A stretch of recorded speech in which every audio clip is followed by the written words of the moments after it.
Thank you. That's kind of part of my thing. Life is too short to be dull. I agree. I love color. I'm introducing to you today Sir James Gray Robinson. Congratulations for the publishing of your interview on Authority Magazine titled Five Effective Strategies for Mental Well-Being. Sir James Gray Robinson Esquire is a third-generation trial attorney who specialized in family law and civil litigation for 27 years before burning out. He spent the last 20 years studying how to help himself and others heal from burnout and personal crises. He is particularly focused on helping lawyers, professionals, entrepreneurs, employers, and parents facing stress, anxiety, addiction, and depression. There is so much more I could say about his accomplishments. I urge viewers to read the entire article on Authority Magazine. But two awards I must mention. You were recently knighted by the Royal Order of Constantine the Great and St. Helen for your outstanding work in philanthropy, and also awarded our President's Lifetime Achievement Award by President Joe Biden. What is it like for you to have such amazing recognition for your work on an international level? Well, of course, it's very gratifying to be recognized and to be valued.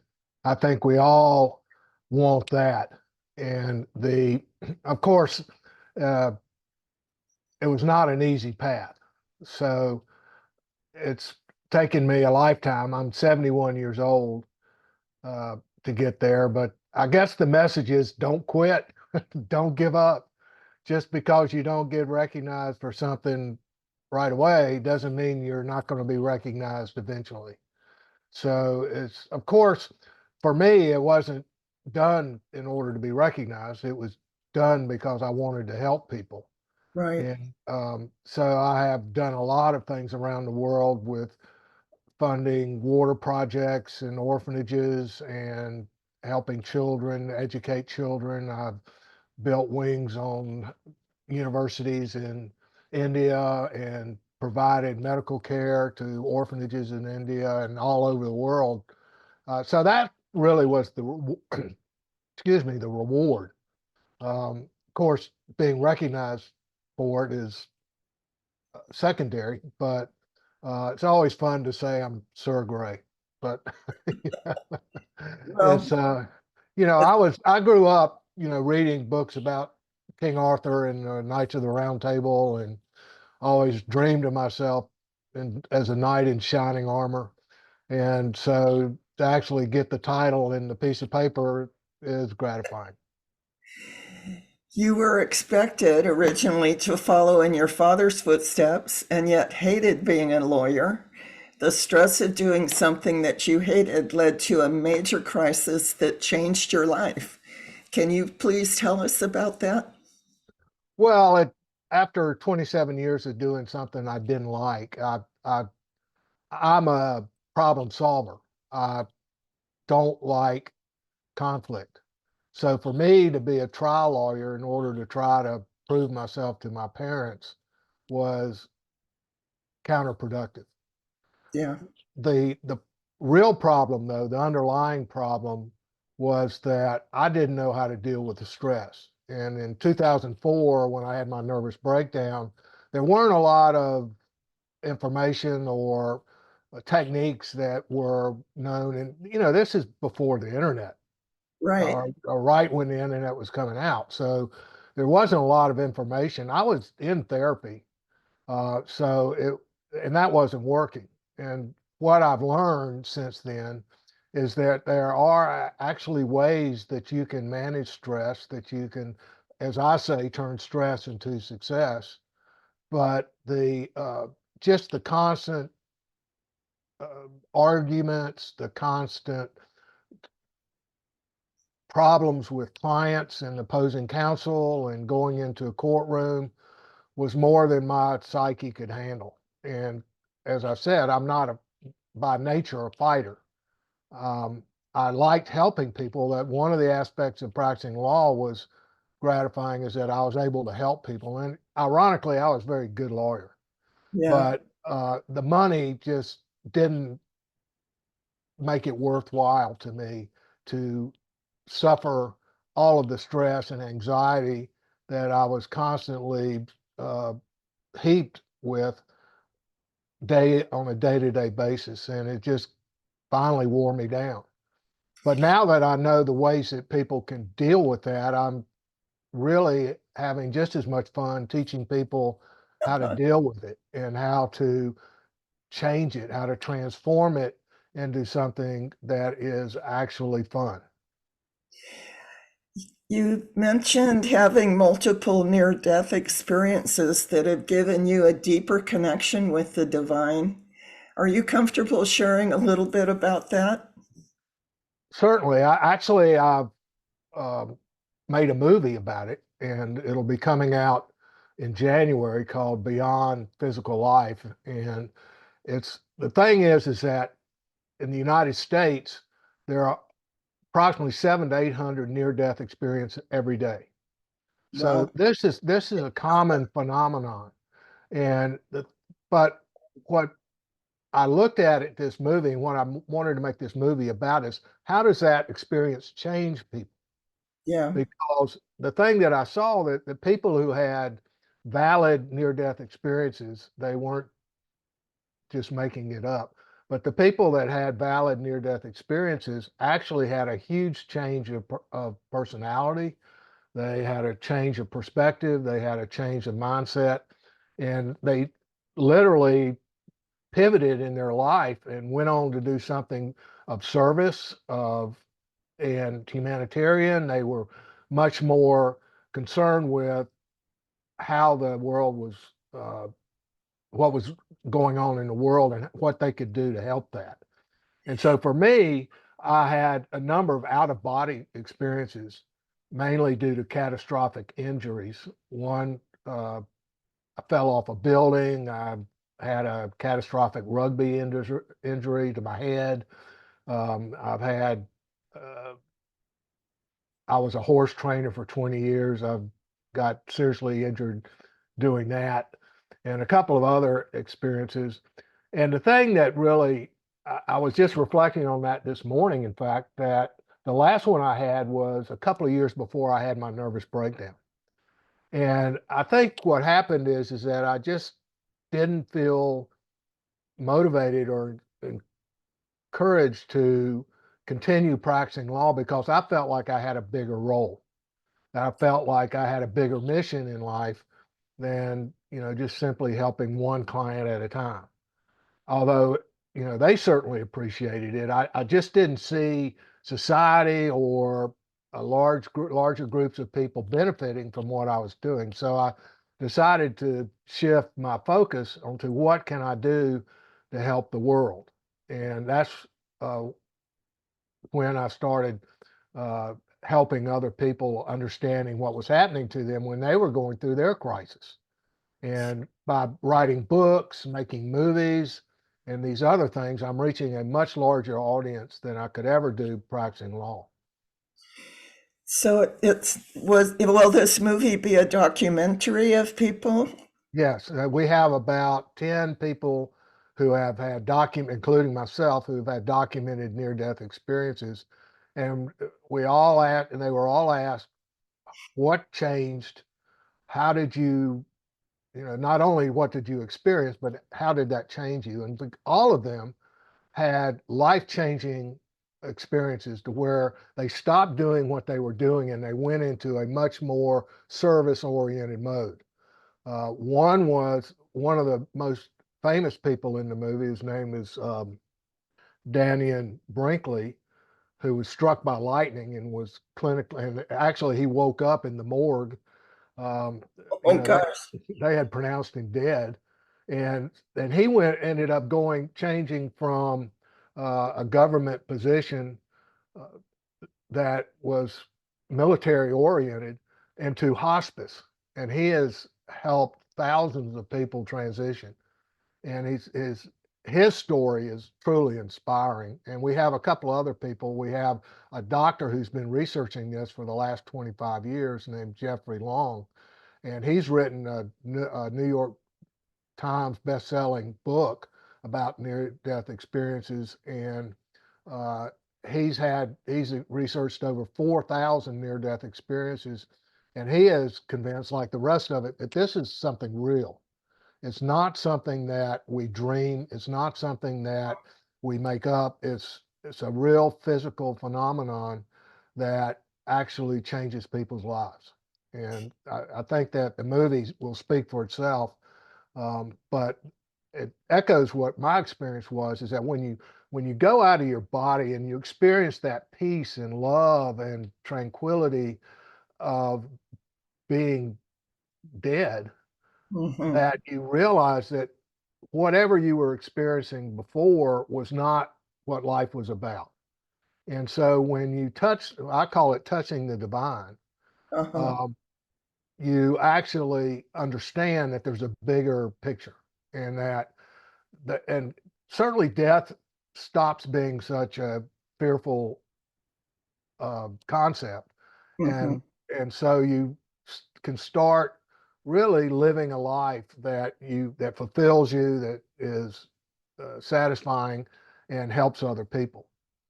It sounds like what you're describing is a total shift in values and It perspective. is. Sure. I mean, before, when I was a trial lawyer, my focus was on making money. Uh-huh. And certainly because I was talented, I certainly helped a lot of people, but kind of, to be quite honest with you, it didn't change their behavior, Yeah. because, the concept is that if you do something wrong, you go get a lawyer to get you out of it, and then you continue repeating that behavior. So I didn't see how I was shifting people's consciousness by getting them out of trouble. So Yeah. what I did is I started teaching people how to stop getting into trouble while they were doing that in the first place, and to help them change their life. And that has been so much more gratifying than even winning $1 million verdicts. I certainly, that was fun, but it's not as satisfying as helping people live a happy life. I'm going to quote you here. You said, "I am eternally grateful for this dark night of the soul." Was that the nervous breakdown that finally shifted you from one profession to a much bigger vision? Exactly. I mean, I was when we call it burnout now. It's a kinder term, but I had a full blown nervous breakdown where I was in a fetal position and couldn't get out of bed and couldn't go to work. So Mhm. I finally had to I had to, if you can imagine, my senior partner was my father. And so I had to go into his office and tell him, I can't do this anymore. Yeah. And he was military background, and he just could not understand that, because I was so good at it, number one. And number two is he felt like I was betraying him by quitting. And so I had no choice, because I knew that if I continued to do that, be in that profession, that it would not end well. So I finally got the courage to say, no, this is not what I want to do with my life. I want to do something else. It's quite a confrontation that you must have had with your father, and when you'd been spending so many years of your life trying to, I'm reading between the lines now, I may be wrong, but trying to earn his approval. And then finally saying his approval isn't good enough to keep me doing what I'm doing. Yes, and unfortunately, he never did forgive me for Mm, leaving his law firm. But that's just the way he was. And quite frankly, his military experience scarred him for life as well. So I don't necessarily criticize him for his position. I knew what his position is. Where I probably, if I had any regrets, it was becoming a lawyer in the first place. I should have uh, done what I wanted to do, which was to be a outward bound counselor, Uh-huh. which I don't know if you're familiar with what I, that kind of thing is. Okay, what was dealing with challenged youth that by taking them into nature and teaching them survival skills, which mhm. I thought was brilliant. I love nature. I love being in nature. I love camping, and I love helping children. And so that seemed to me to be what my passion was. But my parents wouldn't hear that. They had my future planned out, and that involved being a lawyer.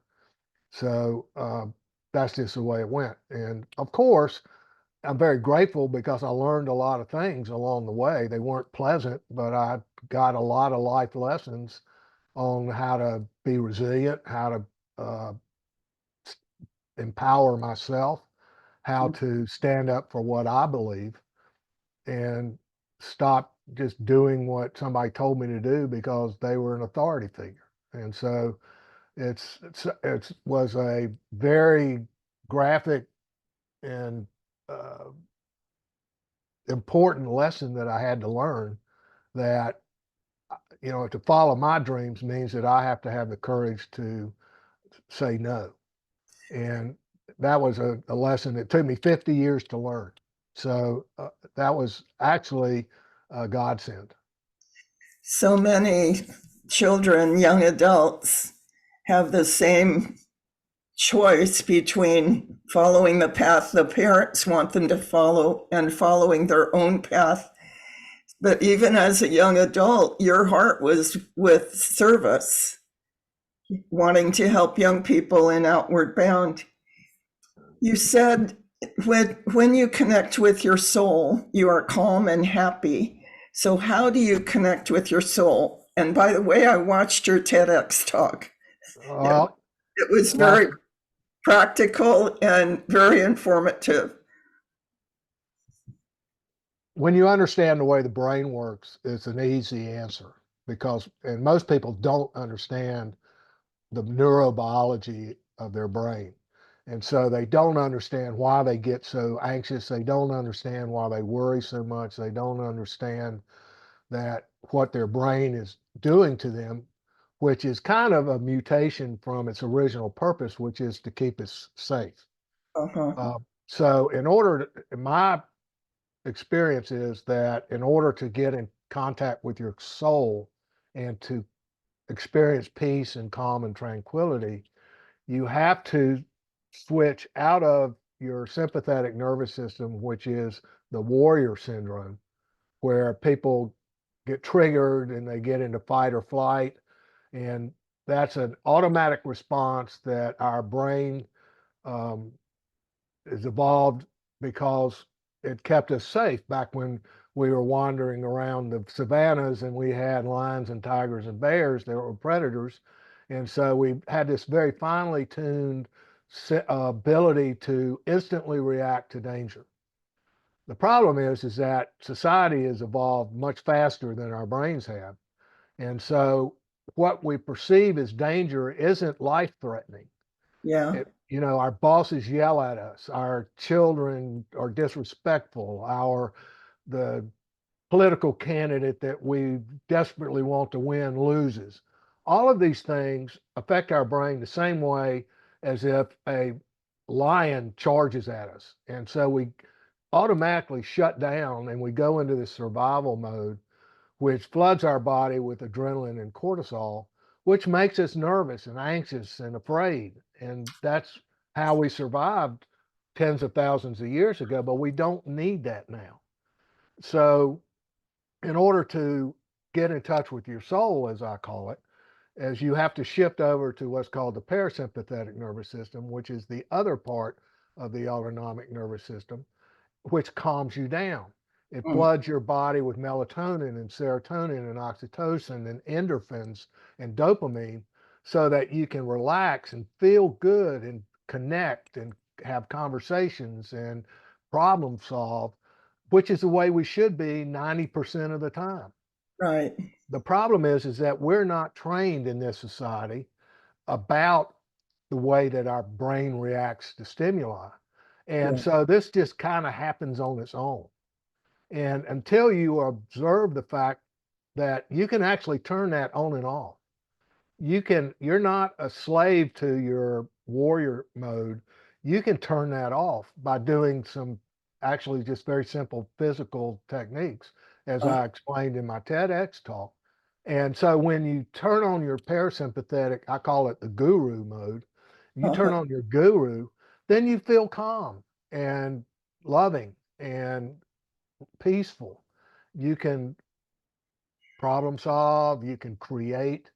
And the thing is, it's like night and day because you cannot be creative. You yes. cannot communicate where you're in warrior mode because the only thing you're focused on is survival. Yeah. And this applies whether you're at work or you're out in nature or whether you're in a car wreck or whatever happens. And trauma has a big role to play in this as well because trauma actually injures your brain a lot of times. And so you have inappropriate responses to what's going on around you. And especially if you're watching TV or following politics or, you know, having trouble making ends meet, all of that triggers your warrior mode. And Yeah. so, and it actually shuts down your rational part of your brain. So you're not going to be able to problem solve. You're only going to be able to react. And so, in order to get in touch with your soul, just do those simple techniques that I teach. And you can take a deep breath, you can relax, and you can actually see things for what is really happening. And you can actually, the creative part, the intuitive part of your brain can start working again.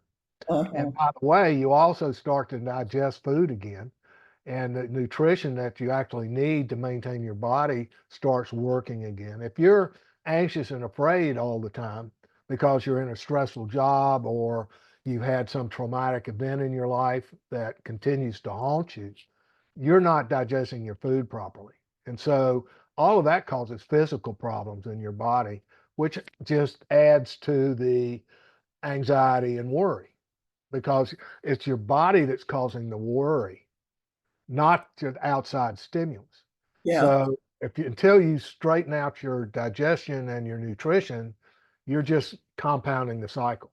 And so it really is a holistic approach to life where you got to pay attention to what you're thinking, you have to pay attention to what you're eating, you have to pay attention to what you're doing. And so if you have a problem in any one of those areas, then you're going to have problems in life. Because they're all connected, we can't separate one from the other. Well, the mind, body, spirit is all the same thing. Okay. People think they're separate. They're not. They're all the same thing. And so if you've got a problem in one, you've got a problem in all of it. I highly recommend that the viewers of this video go to YouTube and look up his TEDx talk. We've been interviewing Sir James Gray Robinson, and viewers can connect with you by going to your website, jamesgrayrobinson.com, and also by watching your TEDx talk. Thank you so much for all the light you are bringing into the world. I'm so grateful that not for all that you had to go through, but for the shift in your values that has brought so much good to the world that we wouldn't have if you'd stayed in a job that you hated.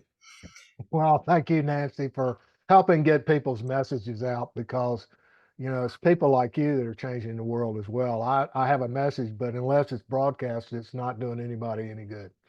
So I Well, really appreciate your efforts. you are so welcome. It's been my pleasure and my privilege. I'd love to support your work any way I can. Good day, and I hope you have a wonderful day. And people should look for Beyond Physical Life. It's going to be the red carpet is January the 31st, and it'll be coming out on Amazon Prime and Tubi and a lot of other streaming Well, uh, platforms as well. I'm so glad you mentioned the title. I meant to ask you for that. Do you want to repeat the title, please? Yes, it's Beyond Physical Life. Coming out in January. Wonderful. I'm going to be looking for it. Thank you so much for joining me here this morning. And enjoy your day. I'll do my best. Thank you.